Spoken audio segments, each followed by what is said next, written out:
Welcome everyone.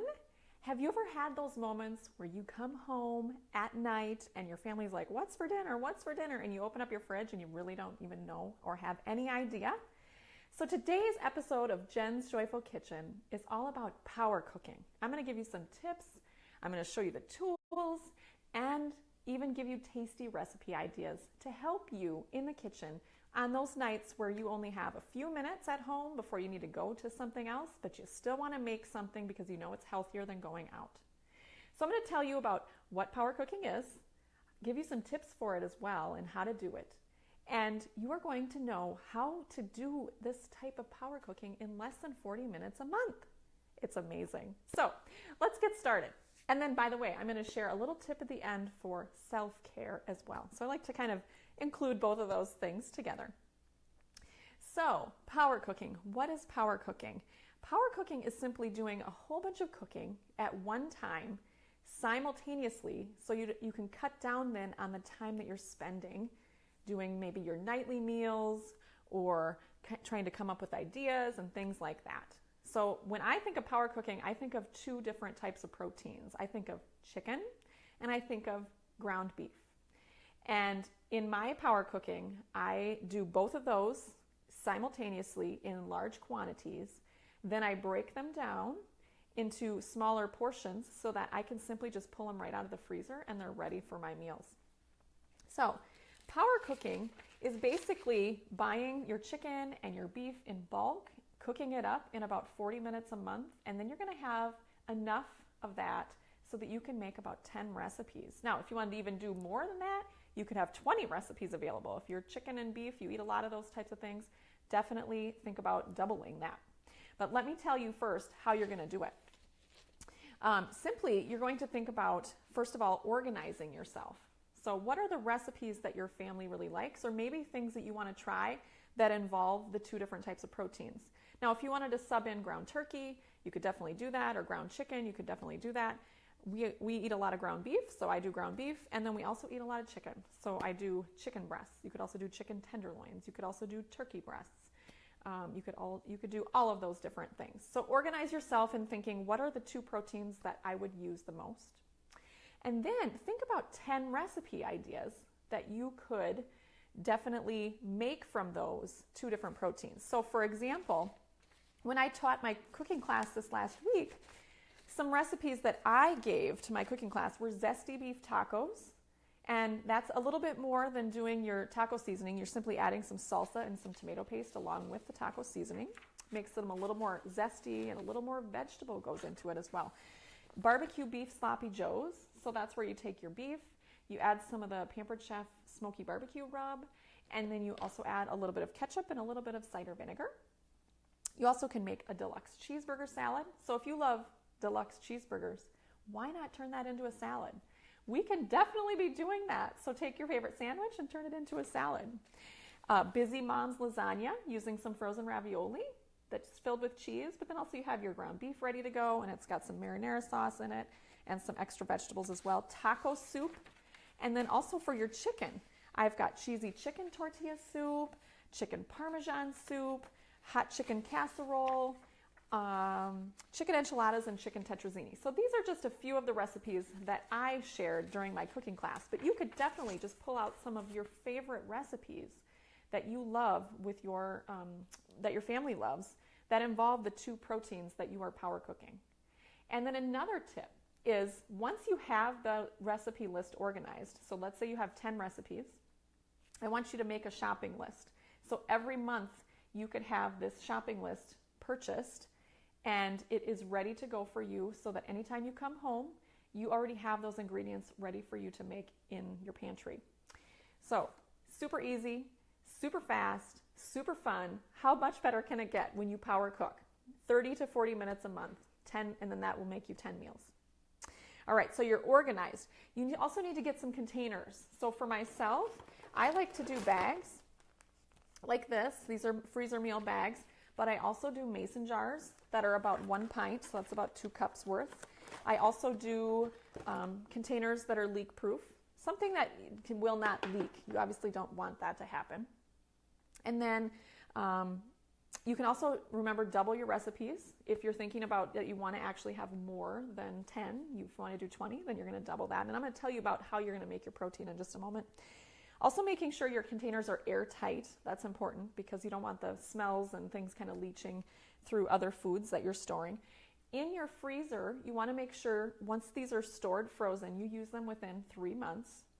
And then you also want to label them. So I have my ground beef packages labeled with the date, what it is, and you'll note that about a cup and a half or so of ground beef is equal to about a pound. So once you cook up all of your meats, that's about your approximate measurement for that. You can always weigh it out if you wanted to as well. And you need the right pans to cook in. So what does that mean? You need some pans that can handle a lot, right? So when I do my power cooking, the first thing I do is I use my multi-pot. And this is a pot that can hold over 2 gallons of food. And I threw in 5 pounds of hamburger, 5 onions, and 5 garlic cloves and cooked that all together. It took about 10 or 15 minutes max. And then I just kept chopping it up with my mix and chop. And that is a tool that you will love if you're cooking up ground meats because you're simply just pushing it in and you're twisting it. And it's super easy, super fast. You don't have to sit and chop, and you can do it as fine as you want to. So I use my multi-pot, that's what this is, to cook up my ground beef. And with that, obviously you get a lid. And then, actually there's a steamer in here too. So if you wanted to cook up your beef on the bottom and then you wanted to steam some vegetables for freezing, or maybe you're cooking them up for that night that you're actually having your food, you can do that right on top of your ground beef cooking up. So I use a big pot for my ground beef. For my chicken, it kind of just depends on my mood. I have a few different things that I like to use. I use my grill pan. So this is the single burner style. I also have the double burner style. This was able to get about 3 pounds of chicken on it. And then also you can use something that's called the rock crock. And this is simple to use because you just put your chicken in here and you throw it in the microwave. So approximately like 4 or 5 pounds of chicken is going to take probably about 25 minutes or so, 25 to 29 minutes in the microwave. It's going to be flavorful, it's going to be juicy, it's not going to be rubbery in the microwave at all. So this is the rock crock again, and this goes on all heat surfaces in your kitchen, including the stovetop, in your oven, in the microwave, under the broiler, and on the grill. And then you also have the grill pans, which both go on the stovetop as well as in the oven. So I'll post links to these as well.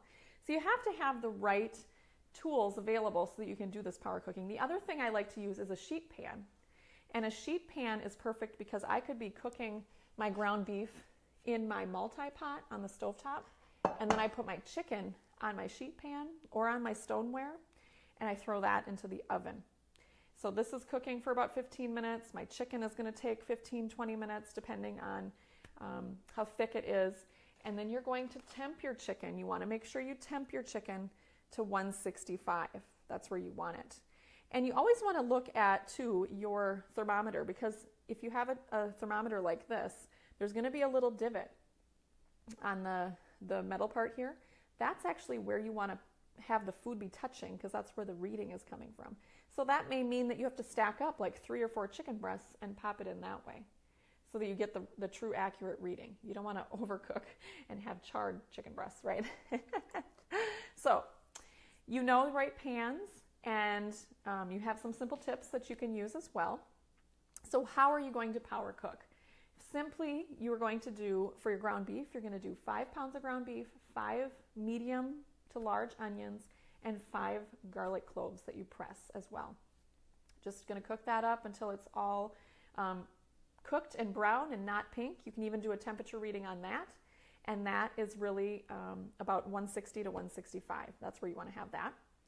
And then your chicken, you're simply going to just, like if you wanted to oil this just a little bit with just a little bit of canola oil, you could.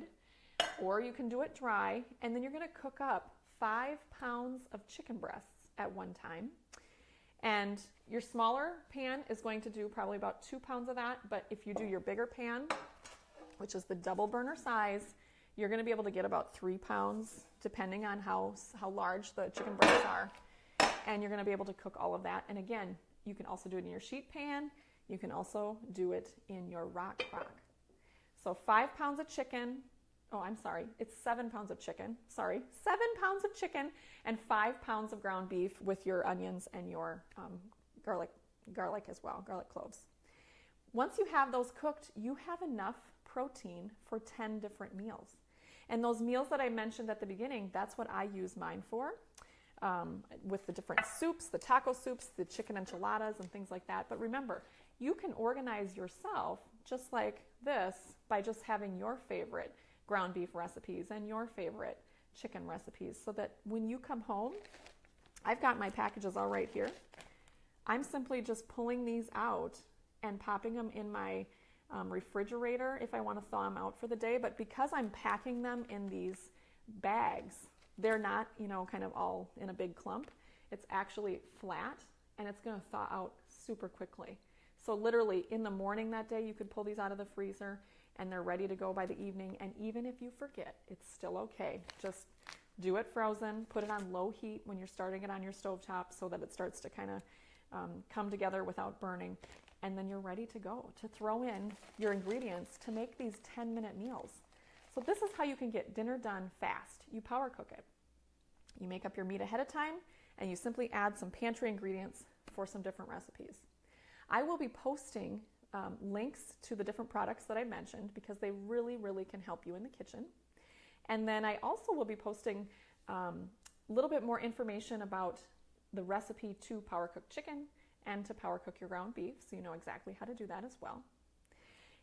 If you have any questions, please feel free to leave those in the comments, and be sure to share this video. Tag a friend that you think would benefit. Everybody's busy, and we can all benefit from helping each other with meal planning. And meal planning doesn't have to be a struggle. It can definitely just be something that, if you think about it ahead of time, like on the first Sunday of the month, you pre-cook your 7 pounds of chicken and your 5 pounds of ground beef with your onions and your garlic, and you've got your 10 meals that you can just simply pull out of the freezer.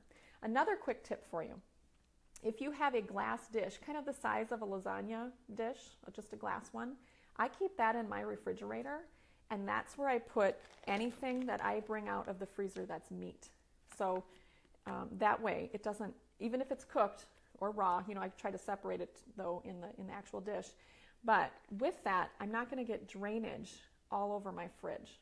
So if you've ever thawed out a roast or a steak and then you have all that blood that kind of comes out of that, and then it's all over your fridge, that takes forever to clean up. Then you got to sanitize it.